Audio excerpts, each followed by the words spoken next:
Gohil circle સુધીના road ઉપરના 144 દબાણો નગરપાલિકા દ્વારા દૂર કરવામાં આવ્યા।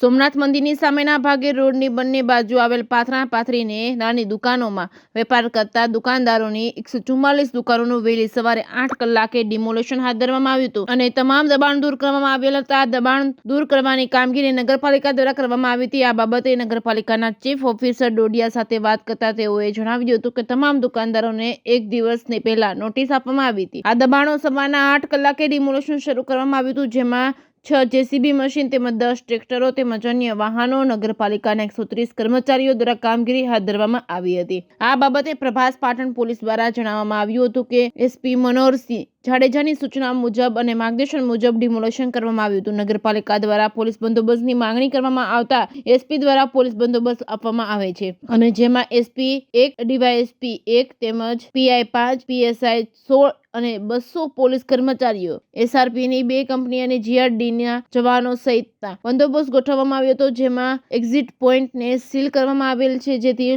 લોકો ભેગા ન થાય અને ડિમોલેશન શાંતિથી થઈ શકે। એક દિવસનો સમય આપીને ડિમોલેશન કરવામાં આવતા અનેક નાના વેપારીઓએ પોતાની રોજીરોટી ગુમાવી દીધી છે અને ઘર ચલાવવા મુશ્કેલ બની ગયા છે। આ બાબતે લક્ષ્મીનારાયણ મંદિર પાસે ધંધો કરતા રાજાભાઈ કાનાભાઈ વાજાએ ઉચ્ચ કક્ષાએ રજૂઆત કરતા તે જણાવેલ કે ઘણા સમયથી સોમનાથ ટ્રસ્ટ 2 અને 5 રૂપિયા લાયસન્સ ફ્રી ભરીને ધંધો કરતા હતા, પરંતુ તાત્કાલિક ડિમોલેશન કરતા મુશ્કેલીમાં મુકાયા છે, કારણ કે અમારા ઘરમાં 2 વ્યક્તિ વિકલાંગ છે। આ રીતે અનેક નાના પાથરણા પાથરીને ધંધો કરતા લોકો મુશ્કેલીમાં મુકાયા છે। આ બાબતે નગરપાલિકાના પ્રમુખ પલ્લવીબેનના પ્રતિનિધિ જયદેવભાઈ જાની સાથે વાત કરતા તેઓએ જણાવ્યું હતું કે આ ડિમોલેશન બાબતે મને કોઈ જાણ નથી અને વેપારીઓને દબાણ હટાવવાની નોટિસ મળતા મને ફોન આવ્યો ત્યારે ખબર પડે। ત્યારે બીજી બાજુ સોમનાથ ટ્રસ્ટ સરકાર અને નગરપાલિકાની જમીનો ઉપર ઘણી જમીનો ઉપર દબાણ થયેલા છે, જેમાં આ ત્રણેય મળીને સર્વે કરીને દબાણો દૂર કરવાની જરૂરત છે। ત્યારે માત્ર 2 દિવસના દબાણો માત્ર ગરીબ અને રોજે રોજનું કમાવાના જ દબાણ દૂર કરવામાં આવ્યા છે। રિપોર્ટિંગ બાય દેવા રાઠોડ, સોમનાથ।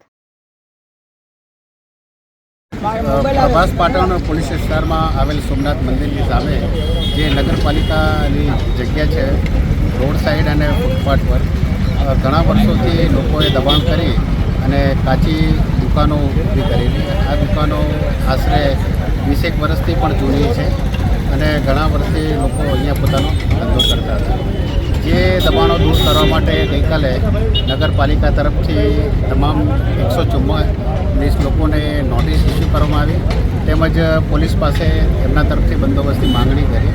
જે માંગણી અનુસંધાને એસપી સાહેબ તરફથી બંદોબસ્ત ફાળવવામાં આવ્યો અને એસપી સાહેબની સૂચના અને માર્ગદર્શન મુજબ આજે અહીંયા ડેમોલેશનની કામગીરી માટે એક એએસપી સાહેબ, એક ડીવાયએસપી, 5 પીઆઈ, 16 પીએસઆઈ તેમજ 200 પોલીસ, એસઆરપીની 2 કંપની, હોમગાર્ડ અને જીઆરડીના માણસો હાલમાં ડેમોલેશનની કામગીરીમાં લાગેલા છે।